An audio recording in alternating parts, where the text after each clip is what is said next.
I'm scrolling through Instagram when my thumb freezes mid-swipe. The screen glows with an image that doesn't make sense at first. A birthday cake with cartoon figures piped in frosting. The exact designs I used to draw for Tessa's birthdays when we were kids. Behind it stands my sister, my parents, and a dozen friends, raising champagne glasses. The caption reads, "Early birthday celebrations for the best sister ever. Birthday girl. Family first. Today." My 29th birthday. The one they all claimed they couldn't celebrate because they were too busy. My fingers tremble as I zoom in on the photo. The cake has bluebirds along the edge. The same pattern I sketched for Tessa's 10th birthday. The party is happening at my parents' house, where I was told they had plumbing issues when I suggested a small dinner there tonight. "Maybe you should put the phone down for tonight," Reed says softly from the couch beside me. His eyes hold no surprise, only a gentle sadness that says he expected something like this. I pass him my phone, without a word. My shoulders slump as the room seems to tilt sideways. "I texted your mom 3 days ago to remind her about today," he says, his voice careful. "I even mentioned how important it would be after losing your grandpa this year. This isn't the first time. Last Thanksgiving, Reed noticed how my mother interrupted me 4 times during dinner but hung on every word when Tessa described her new job.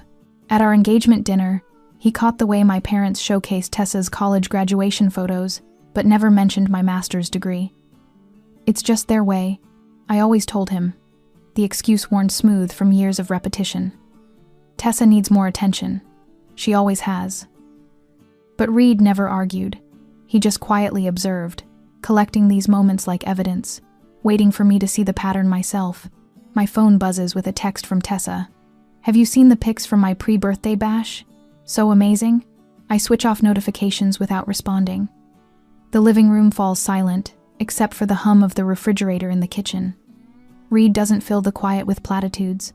He simply places his hand over mine, his palm warm against my cold fingers. "You deserve to be celebrated, Jess. Not forgotten."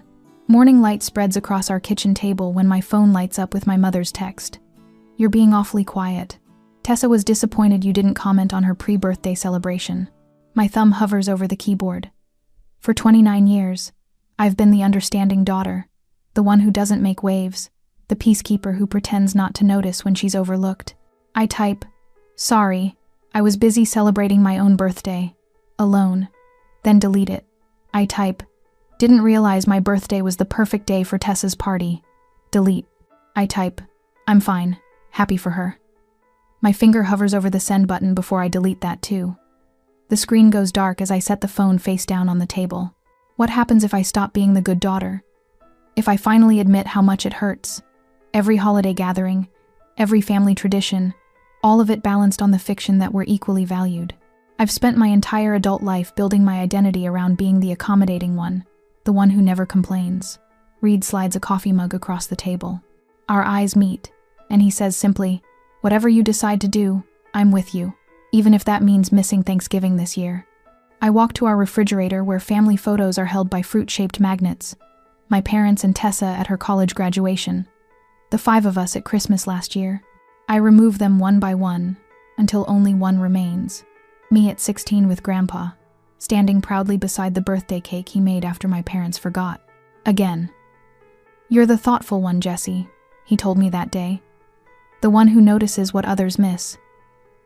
I touch the photo gently. For the first time, I wonder if what he really meant was that I was the only one in the family who noticed when I was missing. 3 days later, I'm searching through my mother's kitchen cabinets for Grandpa's apple cake recipe when my fingers brush against a thick manila folder tucked behind the cookbooks. Curiosity pulls it into my hands. The tab reads, "Family Celebrations" in Mom's precise handwriting. Inside, dozens of colorful invitations spill across the counter. Birthday banners and balloon designs jump out at me, all for Tessa's celebrations spanning years. My throat tightens as I flip through card after card, finding not a single invitation from any of my childhood birthdays. Reed appears beside me, drawn by my sudden stillness. "What did you find?" I wordlessly pass him the folder. He spreads the invitations across the kitchen island in neat rows, his teacher's methodical nature taking over. His fingers trace dates, connecting invisible dots. "Look at these," he says, his voice carefully neutral. "Tessa's pre-birthday party was on your actual birthday 3 years ago too. And here 5 years back. He taps another invitation. Same thing. I stand frozen, unable to form words as he creates a chronological timeline of the pattern we've never acknowledged. My phone buzzes with a group text from Mom. Family photos next month. Everyone wear cream-colored tops for Tessa's graduation album. No mention of my recent promotion to head librarian. The scent of Mom's distinctive perfume Chanel No. 5 clings to the invitation papers, the same smell that filled the house during childhood when company was coming. My stomach turns. Are you okay? Reed asks, watching my face. I shake my head. I've never kept a single birthday invitation. I don't think I ever received one. Sunday dinner unfolds at my parents' home with predictable precision. The familiar scent of pot roast wafts through the dining room as Reed and I stand in the doorway. My family huddles around the polished oak table, laughing over framed photos from the party. None of them notice our arrival. Look at this one of Tessa with the cake, my father says, adjusting his reading glasses. Brenda, you outdid yourself with those decorations. Mom, I say, my voice unnaturally quiet. 3 heads turn simultaneously, surprise registering on their faces. Why did you choose my birthday for Tessa's celebration? The room falls silent. My mother's hand flutters dismissively in the air between us. Oh, honey, you've never been one for big celebrations anyway, and Tessa's friends could only come that Saturday. My chest constricts. The casual cruelty of her words steals my breath. Reed's hand finds the small of my back, warm and steady. We actually need to head out early, he announces smoothly. Other commitments tonight. But you just got here, my father protests half-heartedly. Reed guides me toward the door as my vision blurs. Back home, I curl up on our couch, the weight of realization settling on my shoulders. It's not just birthdays, is it? I whisper as Reed hands me a cup of tea. No, he answers honestly. Remember your master's graduation? They left early for Tessa's soccer banquet. Your art show opening? They arrived an hour late and left after 20 minutes. The pattern extends beyond celebrations. Every achievement minimized, every milestone an afterthought. My confidence at work, my self-image, all shaped by years of being secondary. What about our future kids? I ask suddenly.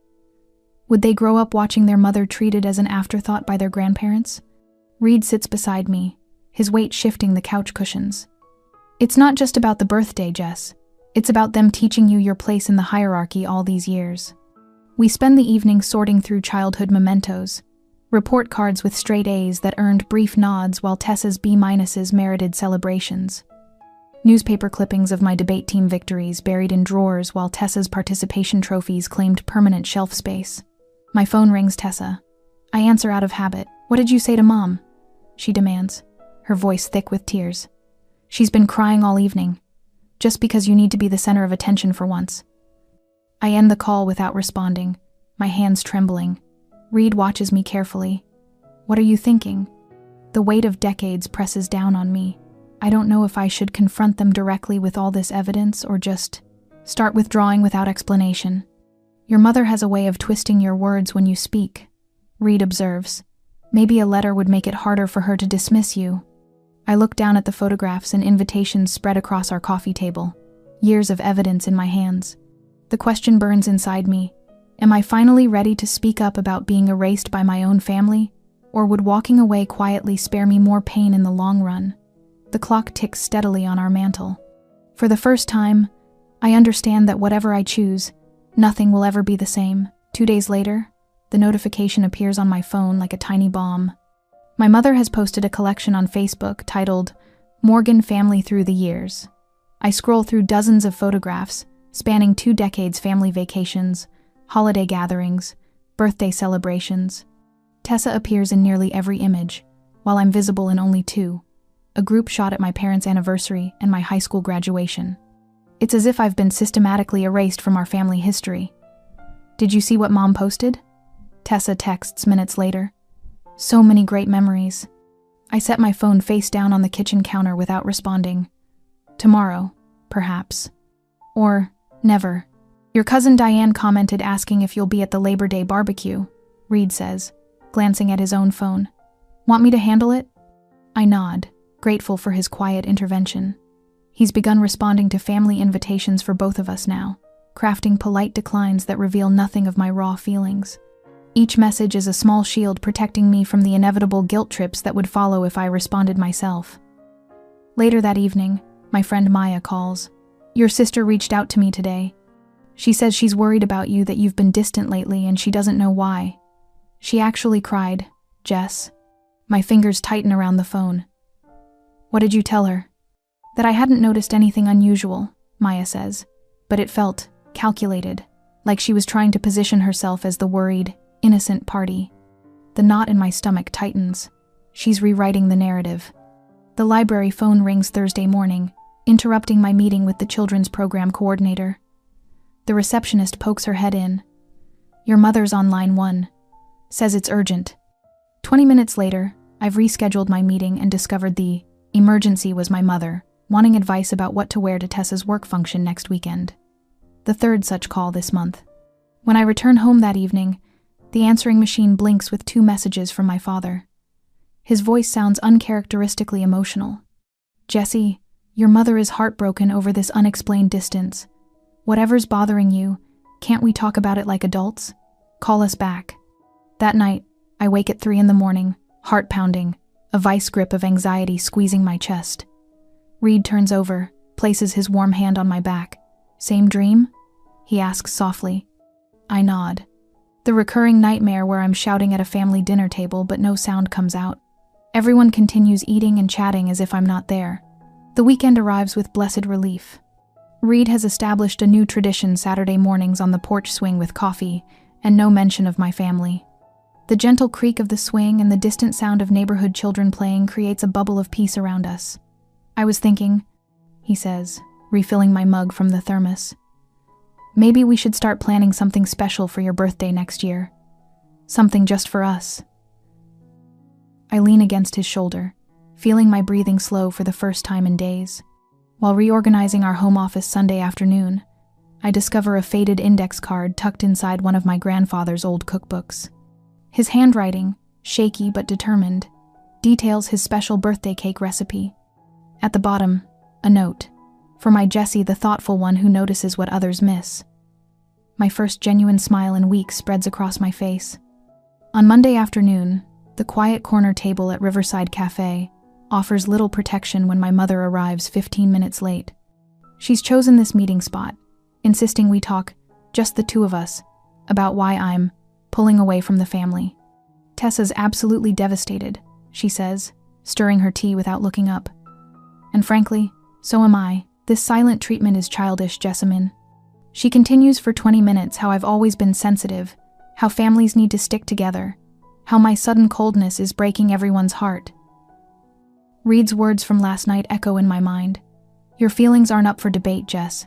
They're valid simply because you feel them. You threw Tessa a party on my birthday and didn't even call me." I interrupt, my voice steadier than I expected. "Not this year, not 3 years ago, not 5 years ago, when you did the exact same thing." Her practiced smile falters. "That's what this is about? A birthday party? Jessamine, you've never cared about celebrations before." I place the printed Instagram photos on the table between us, each one dated, each one showing birthday celebrations for Tessa scheduled on or near my birthday. "Year after year after year. These were just convenient dates for everyone," she stammers. "Scheduling conflicts, you know how it is." For the first time in my life, I don't rush to fill the uncomfortable silence with apologies or justifications. I simply watch her squirm, her fingers fidgeting with her napkin, eyes darting between the photos and my face. Evelyn, the senior librarian who witnessed one of my mother's disruptive calls, stops by my desk the following afternoon. "I couldn't help overhearing your mother last week," she says quietly. "Reminded me of my sister, the emergency calls that were never emergencies. She tells me about setting boundaries with her own family in her 50s. Took me decades longer than you," she says with a rueful smile. "Our Wednesday book club has several members who've walked similar paths. You'd be welcome to join us."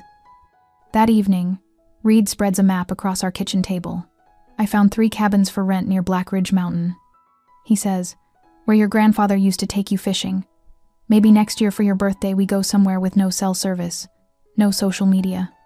I trace the winding roads on the map, feeling something like hope unfurling in my chest. "There's something else," he adds, sliding a real estate listing toward me. "That neighborhood we looked at last month, 20 minutes farther out? A corner lot just came available. The house in the photo has a wraparound porch, perfect for a swing. Far enough away that dropping by would require actual planning." "What do you think?" Reed asks. I place my hand over his. I think it's time for a change. 2 days later, I watch my phone screen light up with my mother's name, for the 5th time today. With practiced calm, I silence it and place it face down on the coffee table. "Another urgent call about nothing?" Reed asks, glancing up from his laptop. "Probably about Thanksgiving centerpieces," I say, reaching for my book instead. She can leave a message. The new rules Reed and I established last week feel strange but necessary. Family messages wait 24 hours before responses. Calls go to voicemail during evenings and weekends. The constant digital tether I've maintained for years is finally being severed, one notification at a time. While I rebuild my sense of self, Reed handles our house hunting in Riverbrook, 15 minutes farther from my parents' neighborhood. He screens properties, focusing on homes with private backyards where we could host our own celebrations without uninvited drop-ins. "The Colonial on Maple has that covered porch you wanted," he says, turning his laptop toward me. "And a fence tall enough that your mother couldn't peek over it." I smile at his understanding of what I need without me having to say it. Instead of attending Sunday brunch at my parents' yesterday, I visited the art museum with Evelyn. For the first time in years, I completed an entire day without checking family social media. No comparing the carefully curated images to my reality. No stomach-dropping moments discovering events I wasn't invited to attend. When the phone rings again, I recognize the specific ringtone I've assigned to my mother. The urge to answer is strong, hardwired after years of conditioning. "Thanksgiving planning," Reed predicts without looking up. I answer with calm detachment. "Hi, Mom. Finally, I've been calling all day. We need to discuss the Thanksgiving seating arrangement. Your Aunt Meredith is bringing her new boyfriend, and Tessa wants to make sure she's seated next to—" "We won't be coming for Thanksgiving this year," I interrupt, my voice steady despite my racing heart. The silence on the other end lasts 3 full seconds. "What do you mean you won't be coming? It's Thanksgiving. Everyone comes for Thanksgiving. Everyone comes for Thanksgiving." "We've made other plans," I say, offering no further explanation. Reed gives me a thumbs up from across the room. The doorbell rings Tuesday afternoon, while Evelyn and 2 women from our book club are having coffee in our living room. Through the front window, I spot Tessa's car parked at the curb. "Your sister," Reed says quietly. Just like I warned this morning, they're realizing the silent treatment isn't working. When I open the door, Tessa bursts in with red-rimmed eyes. "How could you do this to everyone? You're punishing the whole family over one forgotten birthday." The room falls silent as my book club friends witness her dramatic entrance. Tessa freezes, suddenly realizing her audience. "Tessa, these are my friends from the library," I say calmly. "We're in the middle of discussing our book." "I need to talk to you privately," she hisses. One of my friends, Patricia, sets down her teacup. "My sister used to do the same thing," she says, not quite under her breath. "Make everything public when it suited her, then demand privacy when it didn't." As my sister stands crying in our living room, I wonder, is it more compassionate to maintain the comfortable fiction that had protected them from facing their behavior? Or to speak a truth that might actually create the possibility of authentic relationship? The next morning, Reed installs the new security system, programming it to alert us of visitors. He quietly changes the locks my mother has keys to, placing the new keys on our kitchen hook. "Just a precaution," he says, but we both know it's necessary. Extended family has begun noticing my absence. Cousin Sarah calls to check if I'm okay after missing 2 family gatherings. Uncle James emails to invite us to his anniversary party, separate from the larger family gathering. They're starting to see what I've seen for years, Reed observes as we sort through these genuine invitations. At my desk that evening, I write everything down, every birthday celebration held on my birthday, every achievement overlooked, every time I was expected to drop everything for Tessa's needs. Not to send, but to clarify my own understanding of what happened. My father calls Reed directly on Saturday morning. Stanley sounds different. Reed tells me after hanging up. His voice was shaking. He asked what they could do to fix this situation. Never actually said what this situation is, though. Later that afternoon, our realtor calls our offer on the Riverbrook house has been accepted. A natural distance is forming, one that can't be crossed with unexpected visits or last-minute demands. When the mail arrives Monday, a cream-colored envelope stands out among the bills. Inside is an invitation on expensive stationery. Jessamine's birthday celebration, at my parents' home scheduled exactly on my 30th birthday. Tessa's name is noticeably absent from the host line. I hand it to Reed silently, watching his eyebrows rise as he reads it. "Well," he says, setting it on the counter. "That's interesting timing. The birthday invitation sits on our coffee table like a loaded gun. The curled calligraphy spelling out my name feels like a trap rather than a celebration." Reed's phone call to my father confirms what we already suspected. "Your father admitted it," Reed says, setting his phone down. "The party was your mother's idea to end this nonsense," as she put it. "They never intended to celebrate your birthday. It was just a way to get you back into the fold." I nod, unsurprised but still stung. Of course. My laptop chimes with a new email. Brenda's name appears in bold. The subject line reads, "Please read this, Jessamine." I open it, and Reed reads over my shoulder. Paragraphs of manipulative text unfold before us. According to my mother, my overreaction is causing Tessa to have anxiety attacks. I'm destroying family harmony right before the important holidays. She wonders how I can be so selfish when family should come first. Reed points to the timestamp. Notice when she sent this? Right after we announced buying the new house. Right after we mentioned having local commitments for Christmas instead of going to their place. The timing isn't coincidental. It never is with my mother. I close the laptop and look up at Reed, something shifting inside me. I'm not responsible for protecting them from the consequences of their actions anymore. The words feel strange in my mouth, but right in my heart. 3 days later, we sit at a corner table in Riverside Grill waiting for my family. It's the same restaurant where they held my truncated graduation dinner years ago, cut short when Tessa twisted her ankle at soccer practice. The symmetry feels appropriate. I've brought the folder containing birthday invitations spanning 2 decades. Every one of Tessa's carefully preserved. None of mine. The evidence sits between Reed and me like a shield. When they arrive, my father looks uncomfortable, my mother determined, and Tessa unusually quiet. They slide into the booth across from us, my mother immediately reaching to squeeze my hand. I pull back before she makes contact. "We need to talk about something important," I say, before they can direct the conversation. I open the folder and begin laying out invitations in chronological order. "These are all the birthday celebrations you've planned over the years." "What is this about?" my mother asks, but her eyes betray recognition. "Every invitation is for Tessa. There isn't a single one for me." I point to specific dates. "This one was held on my actual birthday 3 years ago. So was this one 5 years ago. And this year's party too." Reed calmly confirms dates when my father questions them, his voice steady and factual. My father stares at the evidence, genuine shock crossing his features. My mother shifts between defensive anger and wounded victimhood, her mouth opening and closing as explanations fail her. Tessa simply sits still, perhaps truly seeing the pattern for the first time. "Birthdays aren't everything," my mother finally says, her voice hollow. "Then why were Tessa's always treated as significant events?" I ask quietly. The silence stretches. A waiter approaches, then retreats, sensing the tension. "I don't need you to suddenly start celebrating my birthday," I continue, my voice finding strength.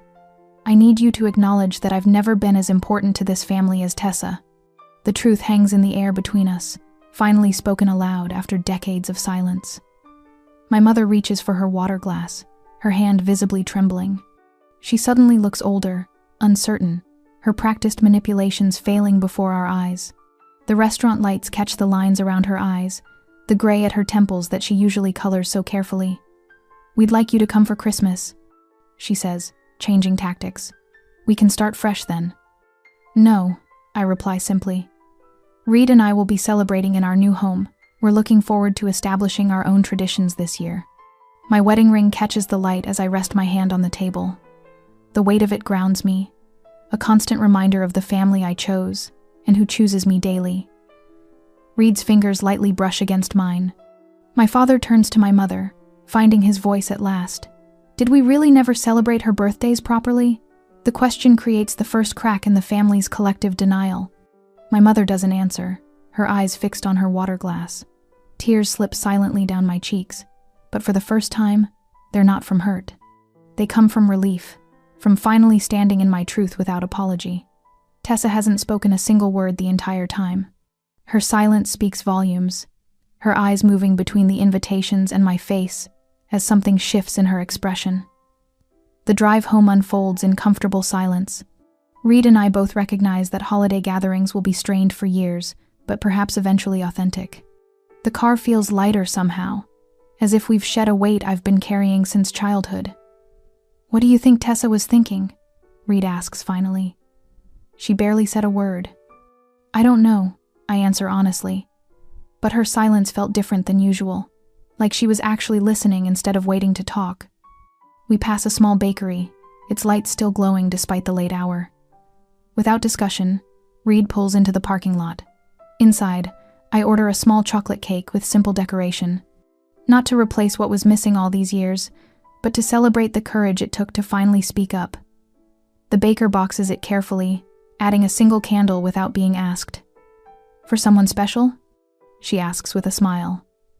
I look at Reed waiting by the door, then back at the cake. "Yes," I answer. "For me." The morning sun warms our garden as I arrange the last of the sunflowers in a tall ceramic vase.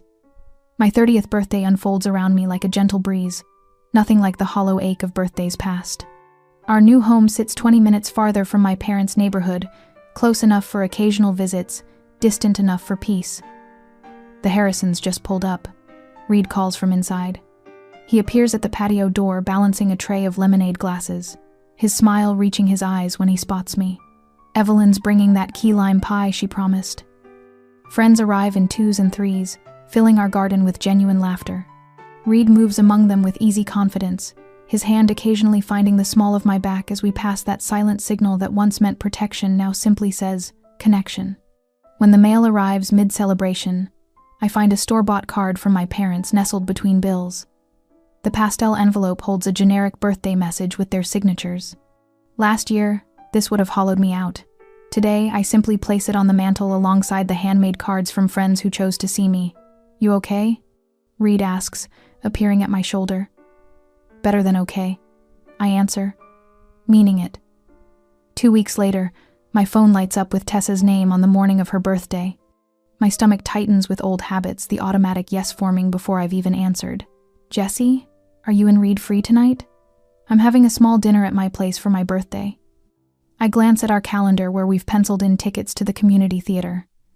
"We already have plans tonight," I say, the words neither apologetic nor harsh, "but we'd love to take you to lunch on Saturday to celebrate properly."